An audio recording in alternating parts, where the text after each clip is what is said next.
दोस्तों, अपनी नजरें अगर हम इतिहास के पन्नों पर दौड़ाएंगे तो पाएंगे कि भारतीय भूमि ने अब तक कई युद्ध देखे।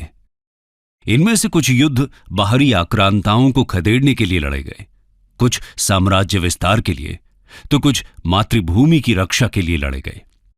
लेकिन इनमें से एक युद्ध ऐसा था जो अपनी आन बान शान और अपने आत्मसम्मान को बचाने के लिए लड़ा गया था। इस युद्ध का नाम है हल्दी घाटी का युद्ध, the battle of Haldi Ghati. तो चलिए आपको हम 16वीं सदी में लेकर चलते हैं, जब भारत की सरजमीं पर कई राजाओं और रियासतों का वर्चस्व हुआ करता था। इन्हीं में से मेवाड़ एक प्रमुख रियासत हुआ करती थी। मैप में इसकी पोजीशन की बात करें तो यह राजस्थान के दक्षिण पूर्वी छोर पर स्थित था।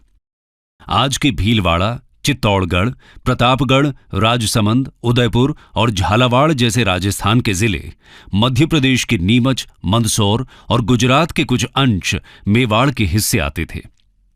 मेवाड़ के बारे में हम इसलिए बता रहे हैं क्योंकि इसी रजवाड़े से उस योद्धा का संबंध था जिसने हल्दी घाटी के युद्ध में वीरता की अपनी एक अनोखी कहानी गढ़ी थी। धरती जागी, आकाश जागा, वो जागा तो मेवाड़ जागा। ये लाइंस उस शख्स को इंगित कर रही हैं जिन्होंने अपनी आन बान शान की रखवाली के लिए अपने प्राण न्यौछावर कर दिए थे, यानी कि महाराणा प्रताप की। दोस्तों, हल्दी घाटी का युद्ध कब, कहां और किन वजहों से लड़ा गया था, इन सभी सवालों के जवाब तलाशने से पहले हम महाराणा प्रताप की एक छोटी सी जीवनी को देख लेते हैं। Early life of Maharana Pratap. बात दरअसल 9 मई 1540 की है, जब मेवाड़ के राजा उदय सिंह और जयवंता बाई के घर कीका का जन्म हुआ था। कीका उदय सिंह का सबसे बड़ा बेटा था। अब आप यहां सोच रहे होंगे कि आखिर ये कीका कौन है, तो हम आपको बताते चलें कि महाराणा प्रताप को ही बचपन में कीका कहकर बुलाया जाता था। दरअसल महाराणा प्रताप का बचपन भील समुदाय के साथ बीता था। भील समुदाय के बच्चों के साथ ही वे खेले कूदे, बड़े हुए और युद्ध कला सीखी। भील समुदाय के लोग अपने पुत्र को कीका कहकर पुकारते थे, इसलिए भील महाराणा प्रताप को भी कीका नाम से ही बुलाते थे। तब दक्षिणी पश्चिमी मेवाड़ में यह शब्द बेहद चलन में था। स्थानीय भाषा में आज भी यह शब्द छोटे बच्चे का सूचक है। कीका धीरे धीरे बड़े होने लगे और बड़े होकर महाराणा प्रताप के रूप में जाने जाने लगे। समय आया मेवाड़ की गद्दी संभालने का। राजा उदय सिंह ने अपनी प्रिय रानी धीर बाई के बेटे कुंवर जगमाल को अपना उत्तराधिकारी बनाया, लेकिन कई लोगों की असहमति के बाद प्रताप को गद्दी सौंपी गई। इस असहमति का कारण कौशल और पराक्रम को बताया गया। महाराणा प्रताप के कौशल को देखते हुए अधिकतर लोग जगमाल के बरबक्स उन्हें गद्दी के ज्यादा योग्य समझते थे। लिहाजा 28 फरवरी 1572 का वो दिन था जब 32 साल की आयु में महाराणा प्रताप का राज्याभिषेक हुआ। दोस्तों, ये वो दौर था जब भारत में मुगलिया प्रभाव बढ़ रहा था। तब सम्राट अकबर के हाथों में मुगल सल्तनत की बागडोर थी। अकबर ने तब तक देश के कई हिस्सों को अपने कब्जे में ले लिया था और जिन रियासतों और इलाकों को वो कब्जा नहीं पाए, उन्हें पाने के लिए उन्होंने एड़ी चोटी का जोर लगा दिया था।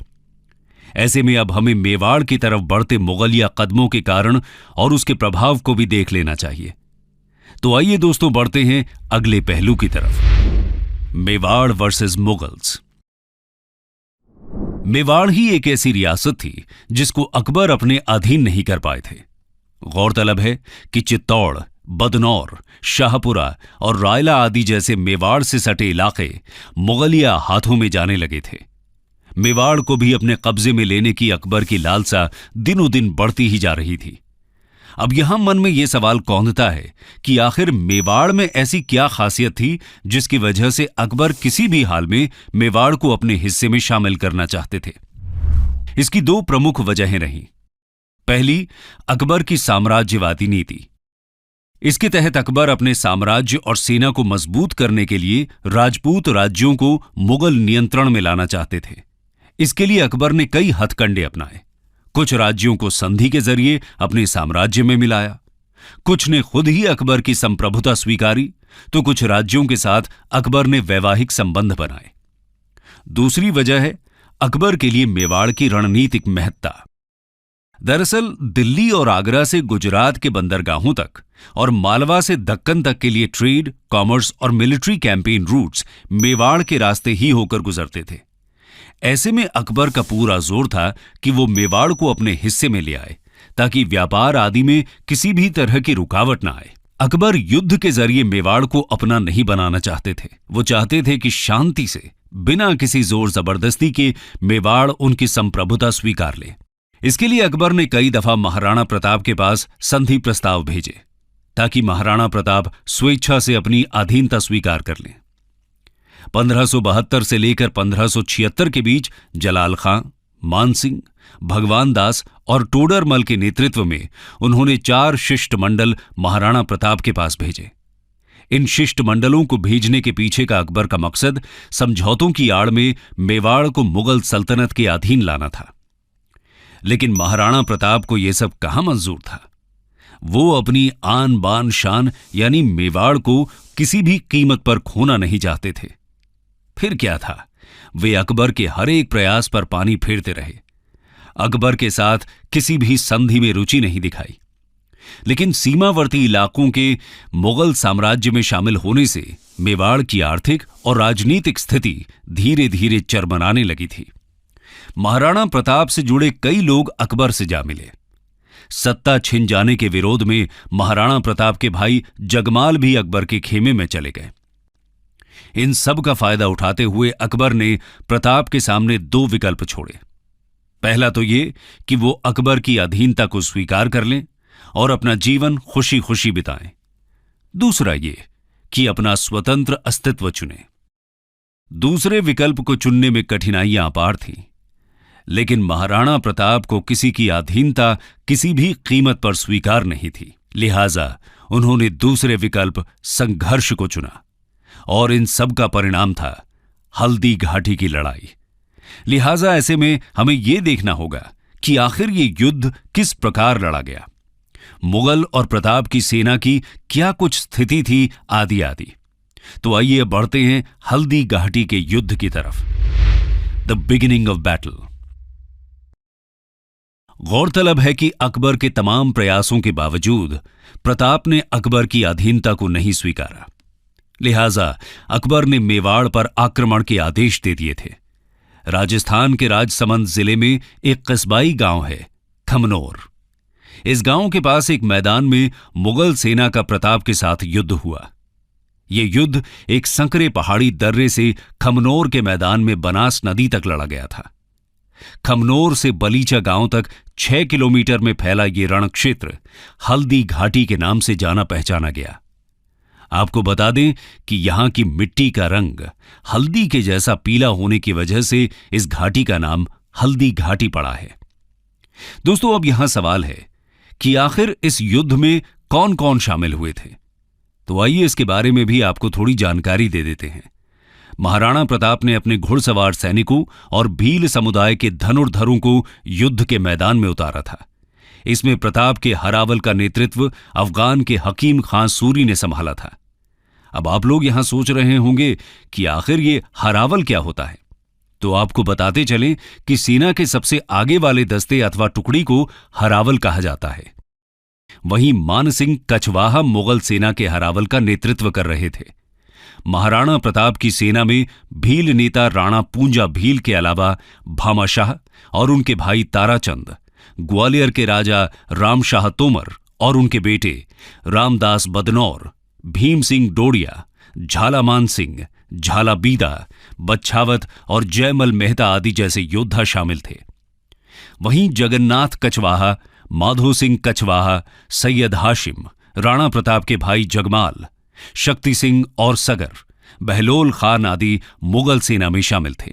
बदायूनी इस युद्ध में मुगल सेना की तरफ से लड़ रहे थे। आगे जाकर मुंतखब उत तवारीख में बदायूनी ने हल्दी घाटी के युद्ध का वर्णन किया था। इस युद्ध में हाथियों और घोड़ों को भी उतारा गया था। महाराणा प्रताप के प्रतापी घोड़े का नाम था चेतक। ये वही घोड़ा था जिसने अपने मालिक को बचाने के लिए खुद के प्राण न्यौछावर कर दिए थे। दूसरी तरफ हल्दी घाटी के युद्ध में मानसिंह के हाथी का नाम मर्दाना और अकबर के हाथी का नाम हवाई था। गजमुक्ता, गजराज और रनमदार कुछ अन्य हाथी थे। ये तो रही दोनों सेनाओं की बात। अब बढ़ते हैं युद्ध वाले दिन की तरफ। आखिरकार वो दिन भी आ गया जब दोनों सेनाएं आमने सामने आईं। 18 जून 1576 की सुबह युद्ध का बिगुल बजा था। महाराणा प्रताप के पहले ही वार में काफी जोर था। कई मुगल सैनिक भाग खड़े हुए। स्वयं बदायूंनी भी मौका देखकर फरार हो गए। स्थिति को देखते हुए मुगलों की आरक्षित फौज के प्रभारी मेहत्तर खां ने यह अफवाह फैला दी कि बादशाह अकबर स्वयं शाही सेना लेकर युद्ध में आ रहे हैं। फिर क्या था, अकबर के सहयोग की बात सुनकर मुगल सेना में थोड़ी हिम्मत बंधी। इसके बाद दोनों सेनाएं बनास नदी के किनारे रक्तताल के मैदान में भिड़ी। इस युद्ध का भी वही नतीजा निकला। मुगल सेना फिर से बिखर गई। मानसिंह ने जैसे तैसे अपनी सेना को इकट्ठा किया। फिर दोनों सेनाएं हाथी युद्ध में भिड़ी। इसे हाथी युद्ध इसीलिए कहा गया क्योंकि इसमें हाथियों के दस्ते को भी युद्ध में उतारा गया था। मुगल सेना की तरफ से तीरों और गोलों की बौछार होने लगी। प्रताप के खेमे में निराशा छाने लगी। तब महाराणा ने अपने 2 हाथियों लूना और रामप्रसाद को युद्ध में उतारा। प्रताप की सेना में खांडेराव और चक्रवात जैसे हाथी भी थे। मुगल सेना की तरफ से गजमुक्ता, गजराज और रनमदार जैसे हाथी उतारे गए। दोनों खेमे के हाथियों में खूनी संघर्ष हुआ। महाराणा प्रताप की सेना के हाथी कमतर साबित हुए। लूना और रामप्रसाद को मुगल सेना ने अपने कब्जे में ले लिया। मानसिंह को मारकर युद्ध में वापसी करने की महाराणा प्रताप की आखिरी कोशिश भी नाकाम रही। महाराणा प्रताप अपने साथियों रामशाह, ताराचंद, राणा पूंजा, हकीम सूर के साथ दुश्मन के खेमे को चीरते हुए मानसिंह के हाथी तक पहुंचे।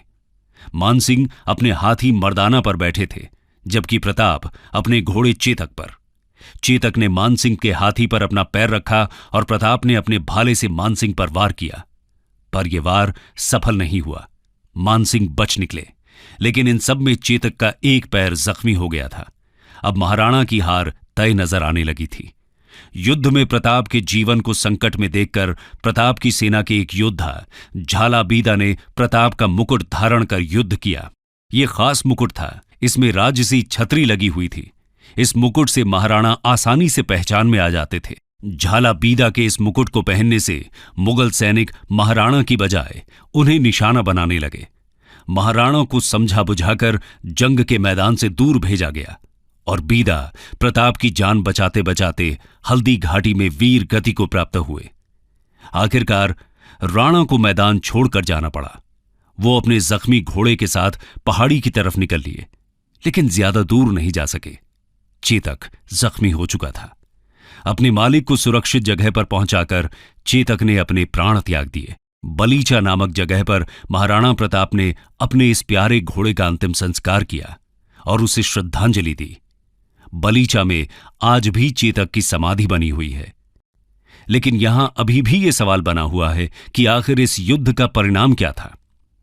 तो आइए आपको ले चलते हैं हल्दी घाटी के युद्ध के परिणाम की तरफ।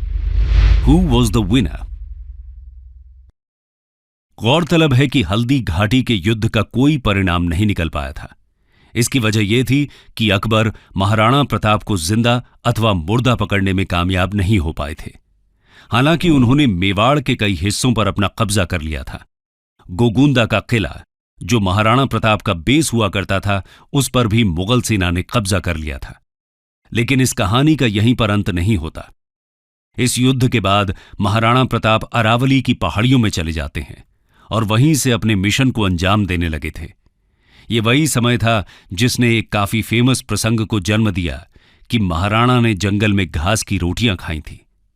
गोरिल्ला अथवा छापामार युद्ध के जरिए प्रताप ने धीरे धीरे अपने साम्राज्य को फिर से हासिल करने की दिशा में काम किया। देखते ही देखते उन्होंने चित्तौड़ और मंडलगढ़ को छोड़कर कुंभलगढ़, गोगुंदा और उदयपुर जैसे शेष हिस्सों पर फिर से अधिकार कर लिया। महाराणा प्रताप के इस नए साम्राज्य की राजधानी चावंड बनी। ये तो रही पूरी बात हल्दी घाटी की लड़ाई के परिणाम की। अब जानते हैं कि इसके बाद महाराणा प्रताप का क्या हुआ। दोस्तों, कहावत है कि उम्र की रफ्तार कभी लौटती नहीं और समय की रफ्तार कभी थमती नहीं। इसमें कोई दो राय नहीं कि इस रफ्तार ने महाराणा प्रताप के जीवन को भी अपनी गिरफ्त में ले लिया था। वो धीरे धीरे अपनी उम्र के अंतिम पड़ाव में पहुंच रहे थे। 19 फरवरी 1597 वो दिन था जब इस वीर योद्धा ने अपनी अंतिम सांसें ली। चावंड के पास ही बांडोली नामक जगह पर उनका अंतिम संस्कार किया गया। कंक्लूजन। दोस्तों, हल्दी घाटी की लड़ाई का बेशक कोई परिणाम न निकला हो, लेकिन इस युद्ध में साहस और बहादुरी का शानदार उदाहरण पेश किया गया था। अपनी मातृभूमि को बचाने और अपनी आन बान शान की रक्षा के लिए यह युद्ध आज भी हिम्मत, बलिदान और निष्ठा की प्रेरणा देता है। और इस प्रेरणा के प्रेरणा स्रोत रहे महाराणा प्रताप। इसी वजह से भारतीय इतिहास में महाराणा प्रताप का नाम बेहद ही अदब के साथ लिया जाता रहा है। वीरता, शौर्य, त्याग, पराक्रम और दृढ़ प्रण के लिए उनका नाम आज भी अमर है। महाराणा प्रताप की वीरता को कई विद्वानों ने अपनी किताबों में जगह दी। कर्नल टॉड लिखते हैं कि अरावली में ऐसी कोई घाटी नहीं जो प्रताप के वीर कार्यों से अछूती रही हो। कर्नल टॉड ने अपनी किताब में हल्दी घाटी को मेवाड़ की धर्मपल्ली बताया। स्वयं अकबर भी प्रताप की वीरता का बखान करने से अछूते नहीं रहे थे। अकबर का कहना था कि भारत में जब भी कभी अकबर और महाराणा प्रताप का नाम लिया जाएगा तो महाराणा प्रताप का नाम मेरे से पहले पूरे अदब के साथ लिया जाएगा।